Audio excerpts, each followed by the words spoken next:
नमस्कार प्रेक्षकांनो. ठरलं तर मागच्या आजच्या भागात आपण पाहणार आहोत. सायली प्रतिमा आत्यांना विचारत असते, तुम्ही जेव्हा घरी आलात तेव्हा प्रिया तुमच्याशी असंच वागत होती ना? तर प्रतिमा आत्या सांगतात, फारसं मला काही आठवत नाही ते. तन्वी सतत मला जाणीव करून द्यायची की माझी स्मृती अजून परत आलेली नाही आहे.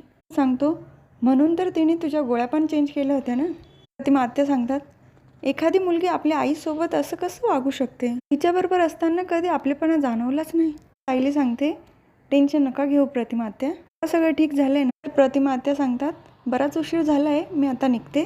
सायली त्यांना मिठी मारते. त्यानंतर प्रतिमा आत्या तिथून निघतात. तर अस्मिता बाळाला बाहेर घेऊन आलेली असते गार्डनमध्ये. काय दिसते तुला? झाडं दिसतंय छान छान. चैतन्य येतं तिथे. काय बघतोय मी? जी अस्मिताई उशीरपर्यंत AC लावून झोपलेली असायची, लवकर बाहेर निघत नव्हती, चक्क तिच्या बाळाने एवढं चेंज करून टाकलं. अस्मिता सांगते, एक आई आपल्या बाळासाठी काहीही बदल करू शकते स्वतःमध्ये, आणि तू चेष्टा करू नको हां माझी. तर चैतन्य सांगतो, हो ते माझं चुकलंच. आई आणि बाळाच्या नावावर मी चेष्टा करायलाच नको होती. पण एक सांगतो, तुला असं खुश बघितल्यानंतर खूप छान वाटते मला पण. तुला खुश राहण्यासाठी दुसरं कोणाची गरज नाही. फक्त तुझं बाळ जरी असलं ना तुझ्यासोबत तरी तू खुश राहू शकते. अस्मिता पण सांगते, हो अरे मला पण आता तेच वाटते. मला दुसरं कोणाची गरज नाही आहे. बाळ जरी असलं ना तरच माझ्या चेहऱ्यावर खुशी असते. त्यांचं हे बोलणं सचिन ऐकत असतो. अस्मिताजवळ येतो आणि तिला सांगतो, मी ऑफिसला निघालो आहे. अस्मिता काही बोलत नाही, फक्त हो करते. अर्जुन सायली स्टडी रूममध्ये बोलत असतात. त्याच वेळेला तिथे जयेशचा फोन येतो अर्जुनला. हा जयेश बोल, काही प्रॉब्लेम तर नाही ना? तेव्हा जयेश सांगतो, शांता मावशीने जेव्हापासून घराच्या नोटीसबद्दल ऐकलं ना तेव्हापासून त्यांना घरी जायचं आहे. काय करू तुम्ही सांगा. अर्जुन सांगतो, शांता मावशींनी असं बाहेर जाणं रिस्की होईल, त्यांच्या जीवालाच धोका आहे. तर जयेश सांगतो, ते काहीच ऐकून घ्यायला तयार नाही. तेव्हा अर्जुन स्वतःच शांता मावशीबरोबर बोलतो, बघा शांता मावशी, तुम्ही जर तिथे गेलात ना तर तुमच्या जीवाला धोका असू शकतो, म्हणून मी तुमच्यासाठी नाही म्हणतोय. शांता मावशी सांगतात, अहो अर्जुन सर, माझ्या घराचा प्रश्न हो. मी फक्त तिथून पेपर काढेल आणि ते ऑफिसमध्ये जाऊन दाखवेल. तिथे येऊन थांबेल ना, हवं तर रात्रीच्या वेळेला जाईल. तेव्हा अर्जुन तर आधी तयार नसतो, पण नंतर सांगतो, ठीक आहे मग तुम्हाला जायचंच आहे तर जयेशला सोबत घेऊन जा. तर जयेशकडे फोन दिल्यानंतर सायली त्याला सांगते, जयेश दादा, पण काम झाल्यानंतर लगेच रिटर्न या हां, फार वेळ बाहेर थांबू नका. जयेश पण हो म्हणून निघतो. तर प्रियाला अधिराजचा मेसेज आलेला असतो आणि ते अश्विनवर प्रेम असण्याचं नाटक करून दाखवते.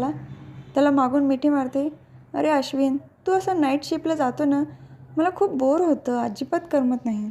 अश्विन सांगतो, हा विचार तू डॉक्टरबरोबर लग्न करायच्या आधी करायला पाहिजे होता, पण आता काही पर्याय नाही तुझ्याकडे. तुला या सगळ्या गोष्टीची तयारी करावीच लागेल.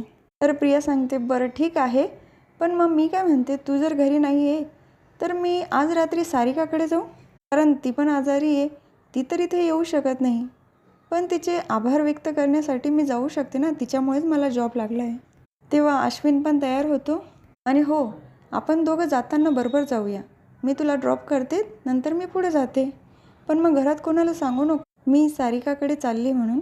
परत डाऊटफुल प्रश्न विचारत बसतील मला. अश्विन पण हो म्हणून ते दोघंही निघतात. तर सचिन तोंडाला मास्क लावून त्या वकिलांकडे आलेला असतो. वकील तर खूप घाबरतात सचिनला बघून. महिपतचा एक माणूस पण असतो त्याच्याबरोबर. महिपत चिकरेंवर फक्त अटेम्प्ट टू मर्डरचे चार्जेस आहे. त्यांनी कुठलाही खून केला हे सिद्ध झालेलं नाही, त्यामुळे त्यांना बाहेर काढणं तुम्हाला सोपं गेलं पाहिजे. वकील सांगतात, हो पण त्यांनी बरेच गुन्हे केलेले आहेत ना, असं मी ऐकलंय. सचिन सांगतो, तुम्ही काय ऐकलं ते नका सांगू मला, फक्त यातनं महिपत चिकरे बाहेर कसे निघतील ते सांगा. तर ते वकील नागराज किल्लेदारांवर सगळे आरोप लावून महिपत चिकरेंना बाहेर काढू शकतो. पूर्ण प्लॅन ते सचिनला सांगतात. ते आपल्याला ऐकवलं नाही आहे. तर अर्जुन विचारत असतो, तन्वी कुठे गेली आहे? तर कल्पना काकू सांगतात, ती अश्विनबरोबरच बाहेर गेली, म्हणून मी जास्त काही विचारलं नाही कुठे चालली ते. तर सायली अर्जुन दोघंही सांगतात, आम्हाला आज आईस्क्रीम खायची इच्छा होते, आम्ही इथेच नाक्यावर जाऊन येऊ. तर कल्पना काकू म्हणतात, नाही, घरी पण ऑर्डर करू शकतो आपण आईस्क्रीम, माझी काळजी थोडी समजून घ्या रे. पण अर्जुन सायली मनवतातच. कल्पना काकू हो म्हटल्यानंतर दोघेही येऊन मिठी मारतात त्यांना. त्यानंतर कल्पना काकू निघून जातात आणि हे दोघं पण आईस्क्रीम खायला येतात.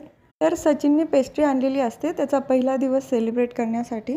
अस्मिता, मी मोठा केक जरी नाही आणला, पण छोट्या पेस्ट्रीने आपण सेलिब्रेट करूया. अस्मिता त्याला विचारते, तुला जॉब कुठे लागला आहे? कंपनी कोणती आहे? तर काहीतरी उडाउडीचे उत्तर देत असतो सचिन.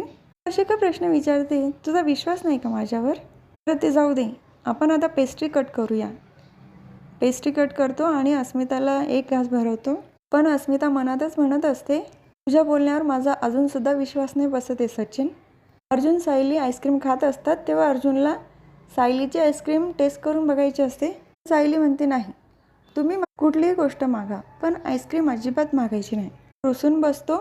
सायली अर्जुनला आठवण देते, आईस्क्रीम खाण्याआधी जयेशला फोन करून बघा ना की शांता मावशी आणि ते घरी पोचले की नाही.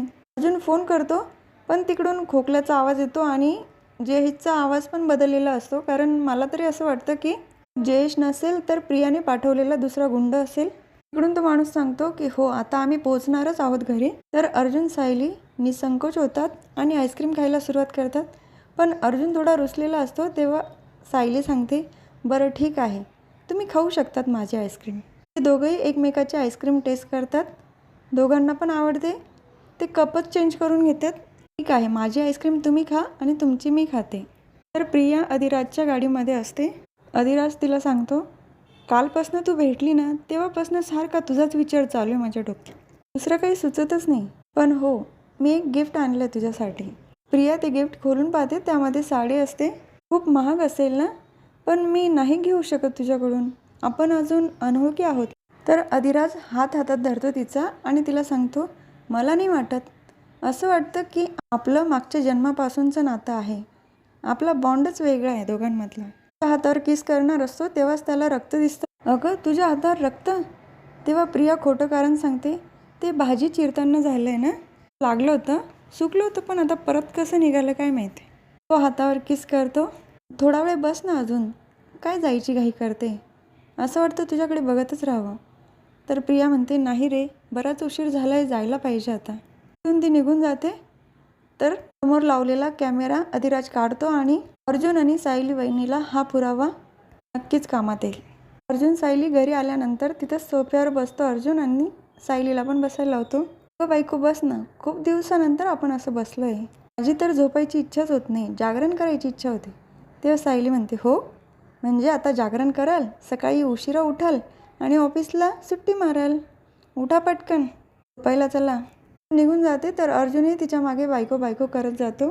ते दोघंही गेल्यानंतर तिथे प्रिया गुपचूप येते. बरं झालं हॉलमध्ये कोणी नाही आहे, नाहीतर ती कल्पी जर असते ना, नको ते प्रश्न विचारत बसले असते. तर अर्जुन सकाळी ऑफिसला जाणार असतो. त्याच वेळेला टिफिन विसरतो आणि सायली त्याला टिफिन द्यायला बाहेर येते. रोज आठवण द्यायची का तुम्हाला? आठवणीने घेऊन जाता येत नाही? तर अर्जुन सांगतो, मी जर विसरलो नाही तर बायकोचा ओरडा कसं काय ऐकायला मिळेल मला. फ्लाइंग किस देऊन बाय म्हणतो. सायली पण त्याला बाय म्हणते. तेव्हा अर्जुन सांगतो, मी कसं फ्लाइंग किस देऊन बाय केलं तसं तू पण कर मला. सायली सांगते, हे मला नाही जमणार हं. तर अर्जुन बोलतो, बघ हं, तू जर असं फ्लाइंग किस केलं नाही ना तर मी खूप लांब निघून जाईल. तर सायली सांगते, तुम्हाला जे हवं ते करूनच घेतात ना तुम्ही, घ्या. पटापटा पटापटा फ्लाइंग किस देते त्याला. नंतर अर्जुन तिथून निघून जातो. हा भाग इथेच संपतो. पुढील भागात बघायला मिळतं की अर्जुनची गाडी पोलीस अडवतात. डिकी खोला तुमची.